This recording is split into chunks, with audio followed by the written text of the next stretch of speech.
Hello and welcome back to I Made This. My name is Ollie and today we're going to be going behind the scenes of my latest music video, Christmas Morning for Mark Tremonti.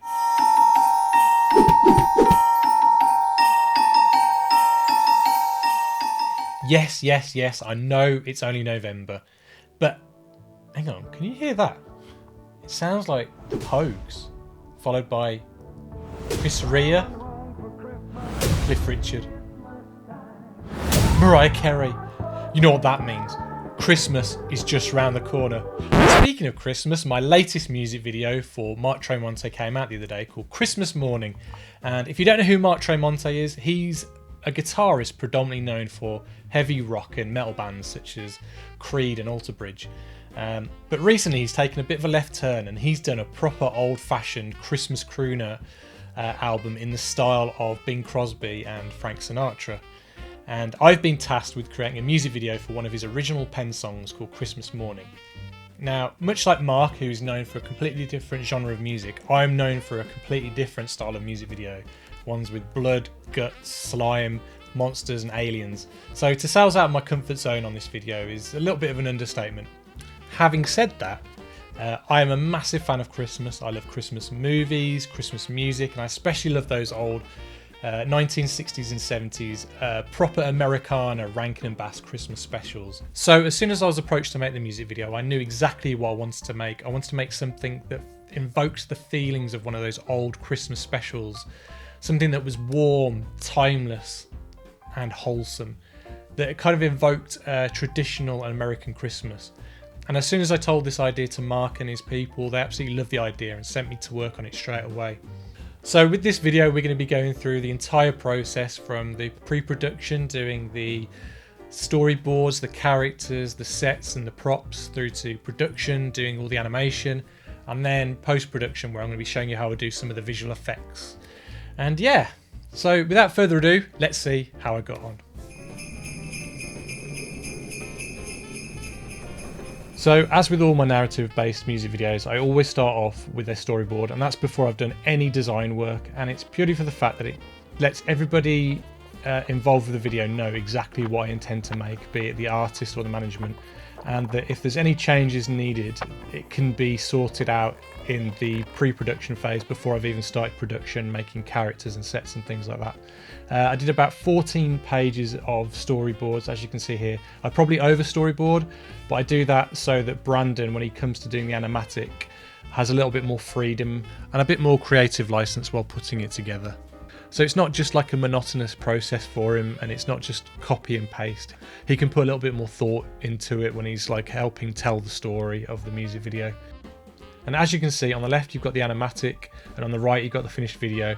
Aside from a few timing differences, the video that we set out to make is the video that we delivered. So now it's time for the really fun part, and this is where I get to make the characters. Normally I make my characters completely out of plasticine, but on the 7 disc video I tried something different where I actually used real miniature clothing, kind of like doll's clothing essentially. And so that means that I have to bulk out the characters using wadding, which is a pretty simple process, and then it's basically then dressing them like you would a doll, like an Action Man or a Hot Toys or a G.I. Joe, something like that. But then I still augment it with a few more plasticine parts, so the hands and the head and the feet are usually plasticine to keep that claymation aesthetic. One of the reasons why I've opted to use clothing is twofold, and that's because plasticine is a little bit more scarce these days. My brand of choice has closed down. New Plast, they no longer exist anymore, and so getting that plasticine now is a lot harder than it used to be. And secondly, one of the most time-consuming things I found in previous claymation productions is the puppet maintenance, as it were. So basically, in between every shot, the puppet would have to be reworked because the plasticine warps over time. Because you're constantly moving it with your hands, it's constantly like deforming, I guess, and sometimes bits blur into another, or just the actual shape of it starts to completely change. And by actually having cloth-based characters, it's really helped speed up that process, and it's just a massive bonus when you're up against a tight deadline.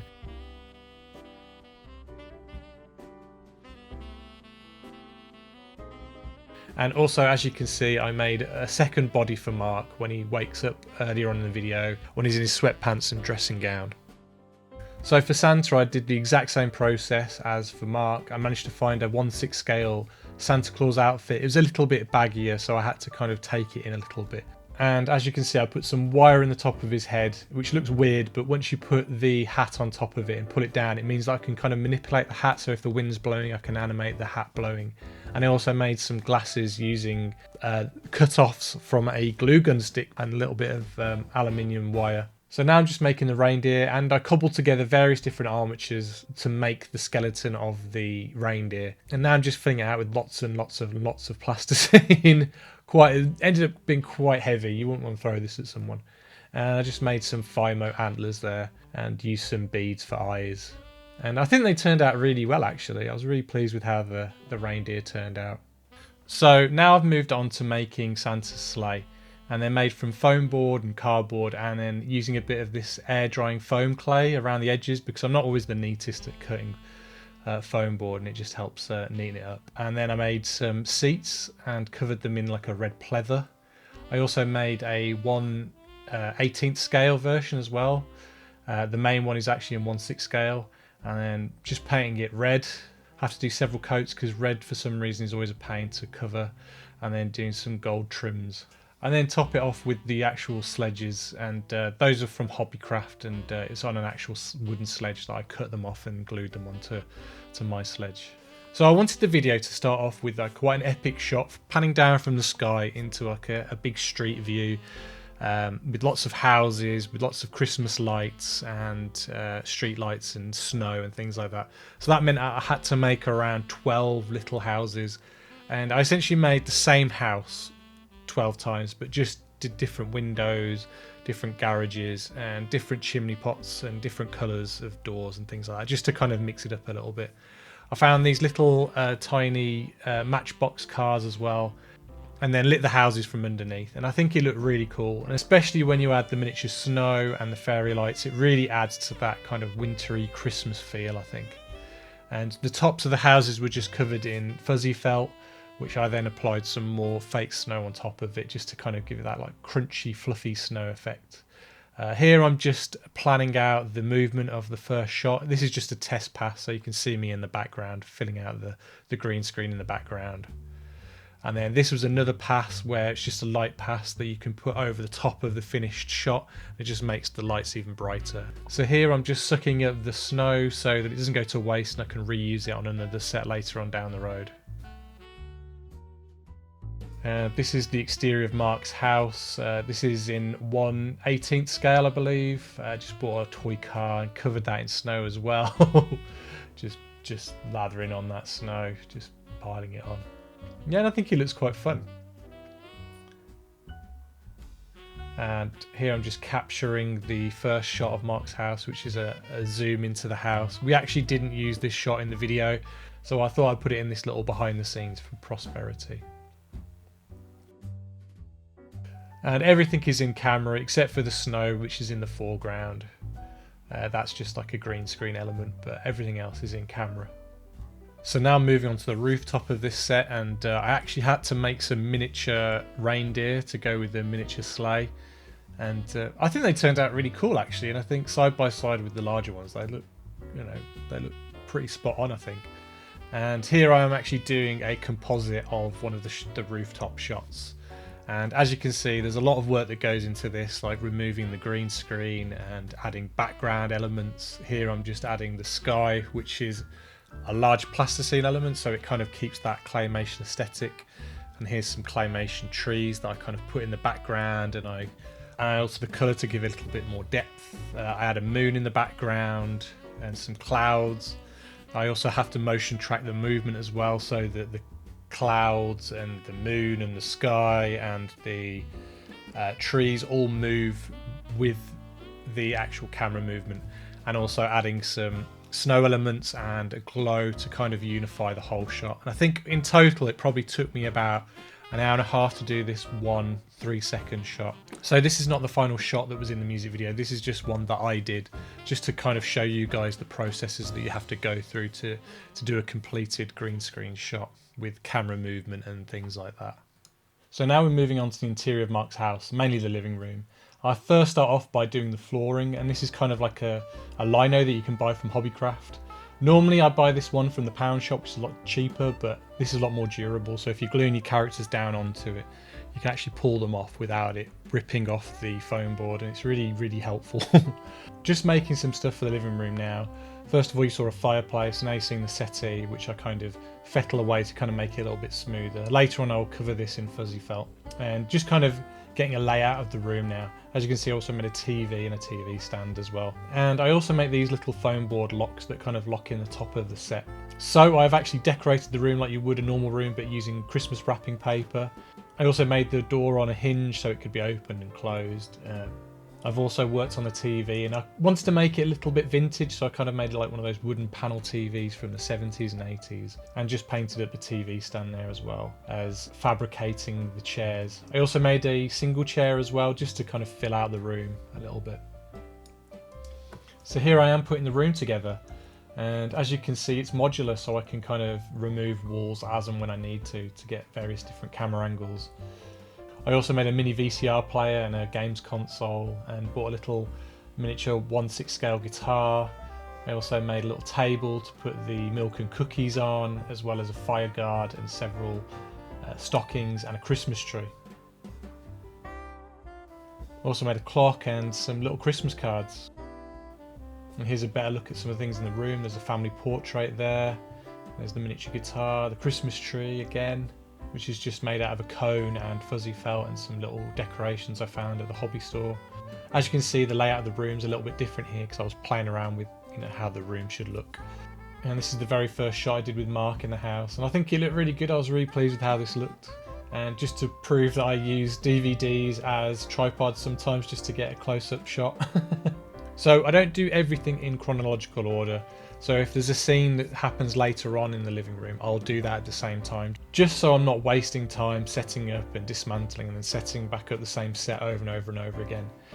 This is when Mark reappears back in the living room near the end of the video, and I rigged all the presents up with wire so that when he reappears, the presents can kind of jump up and down. And I also had to make his entire family. Originally I storyboarded it with just one child, but then doing some research I realised Mark actually has 3 children.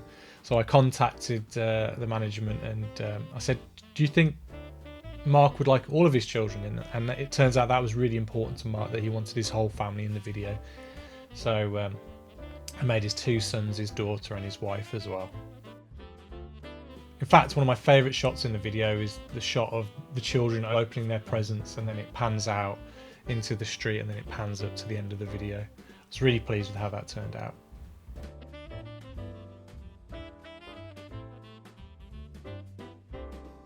I also had to make a bedroom, and I just used the same set as the living room, to be honest, but I made a bed and some side tables and a little plasticine clock, and just draped a pillowcase as the bed sheet and curtains there.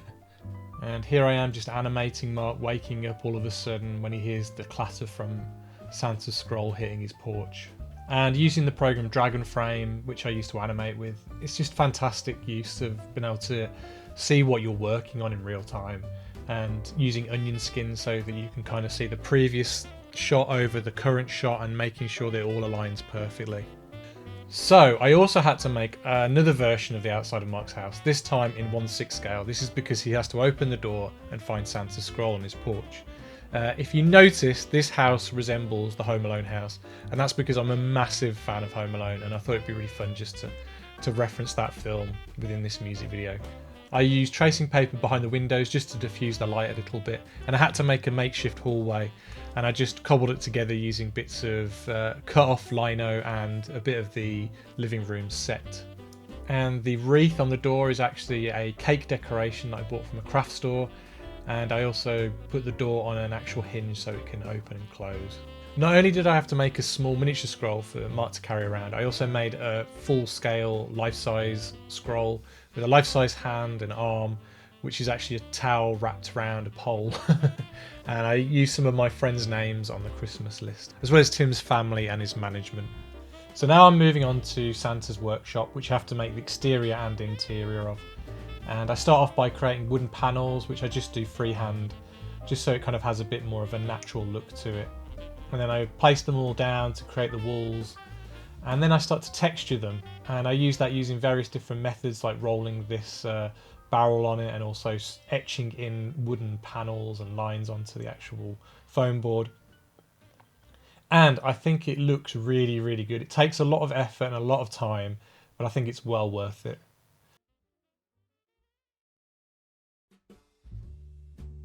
And now it's time to start painting it, and the way I do that is I just slop the paint on with, you know, reckless abandon, and then you take it off with tissue paper, and then you take even more of it off with the scouring pad. And luckily the foam board is kind of strong enough that you can actually use a scouring pad to take off the excess paint. Just be careful with it though, and as you can see, all the paint sticks into all the grooves and indentations that you've used while texturing the foam core, and I thought it looked really cool. And yeah, here's the whole workshop completely textured and painted, and there's a psychopathic looking Santa Claus, which if I had my way, this is probably the way the video would have gone. But you know, had to keep it family friendly. I thought it was a little bit too cool for my liking, so I started to put a bit more brown into it, and again applied the same technique of wiping off the excess and then using a scouring brush to take even more of the paint off. And in a bit you'll see how much of an improvement that made to it, and I was so pleased with how this set looked in the end. But first of all, I've got to make all the elves' tools and presents out of Fimo. And yeah, I made paintbrushes, screwdrivers, hammers, files, saws, and then made some toys such as a doll and a skateboard. Skateboard was really fun. I even used proper sandpaper for the grip tape. And the doll's not great, I'll admit that, but you only see it from the back really in the video, so it's fine. So now I'm putting together Santa's workshop, and as you can see, the brown has really brought it to life. In the areas where I probably scoured away too much of the foam core and it kind of ruined a lot of the top coat, the actual brown has kind of created even more texture and made it look even more interesting in my opinion.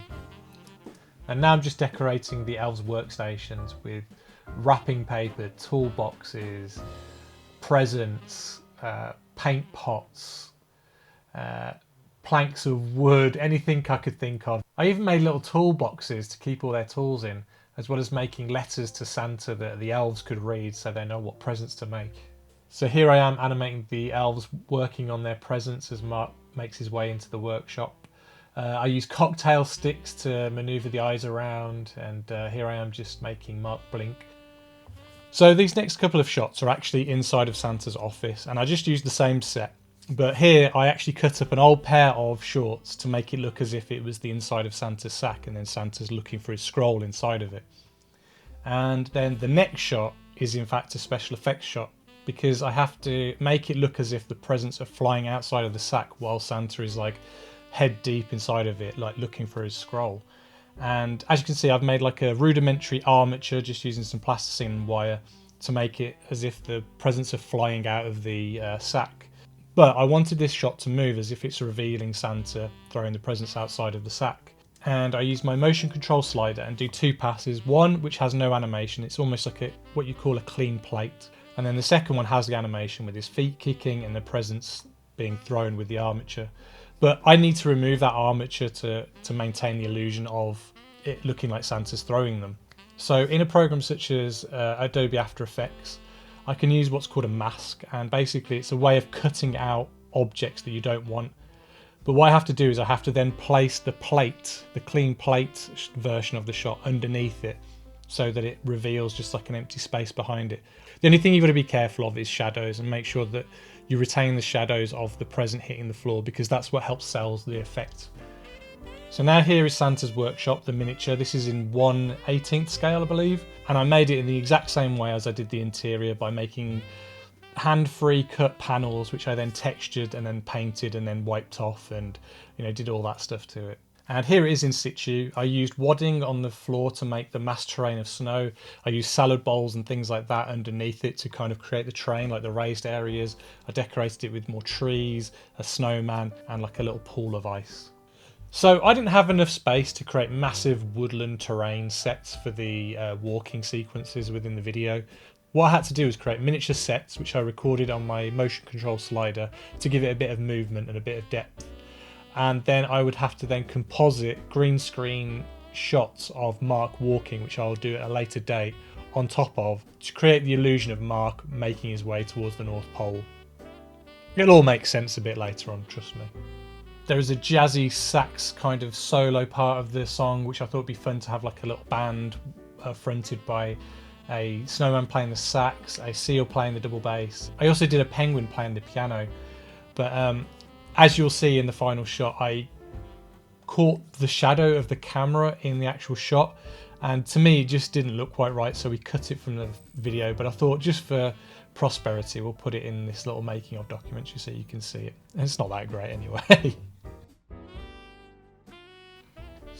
So I massively messed up with this polar bear. I was so tired at this point, and I accidentally shot him on a green screen while using green and purple lights on him to emulate the Northern Lights. So that meant that Brandon had to manually mask around him to cut him out. So sorry about that.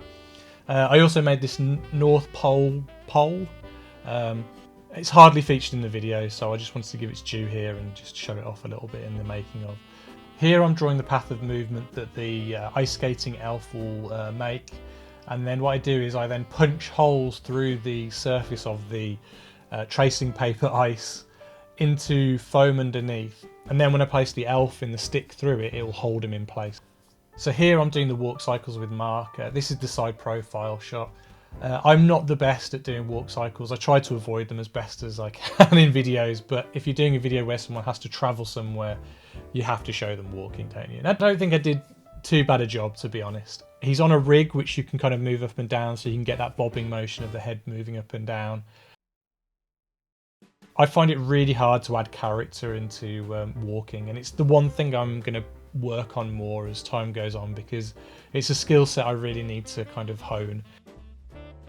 And as you can see here, here's the background plate with the walking shot, which I'm now going to combine together in After Effects. So first of all, I start off by doing a generic mask around the figure, and then applying the key light green screen remover. And as you can see, there's still a bit of artifacts left underneath his feet, which are caused by shadows and the plasticine that I use to kind of hold up his feet now and again in the walk cycle. But that all has to be cut out using keyframed masks. I also have to remove the rod that's in the back of his head that's holding him up, and I have to manually keyframe that for every frame. I then duplicate that layer and skew it and turn it black and turn the opacity down to create shadow, because shadows really help sell an effect shot. And then I have to add some snow elements, some blustery snow. I'm now adding a moon into the background. I then add a slight glow, and it kind of helps, in my opinion, marry the background plate with the foreground plate of Mark walking. And I use motion tracking to track the motion of the camera movement with the moon. And here is Mark in the sleigh looking down on the earth below as they're flying back to Mark's house. And I used wire in his scarf so that I can animate it blowing to emulate, you know, the wind blowing and his hair flapping. And then this next shot was a lot of fun to do, and it's probably the silliest thing in the video, with Mark just screaming as he's flying through the air with Santa, all nonchalant.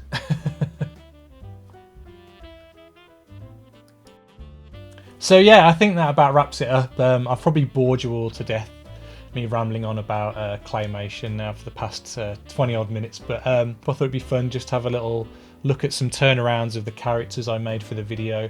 I hope you found it interesting. I had a lot of fun making this video. I'm probably ready to go back to my blood and guts now, but it was a nice little detour for a little while. And as I said before, I absolutely love Christmas, so it was an absolute delight to make this video. And as always, it's a pleasure to work for Tim and Mark, who I've worked for previously. So again, thank you very much for asking me to work on this video. If you enjoyed this video and you don't subscribe to my channel already, please consider doing so. I know I'm not the most frequent of updaters, but when I do put up a video, I hope it's worth your time. And if you do enjoy this video, please give it a thumbs up. I'd really appreciate it. And also, I am going to start doing more live videos, so feel free to hit that bell icon and it will notify you when I'm going to go live. And yeah, thank you very much for watching. I really appreciate it. Don't forget, you can reach out to me on social media. I'm on Instagram and Facebook. Just search for I Made This. And until next time, take care and have a Merry Christmas.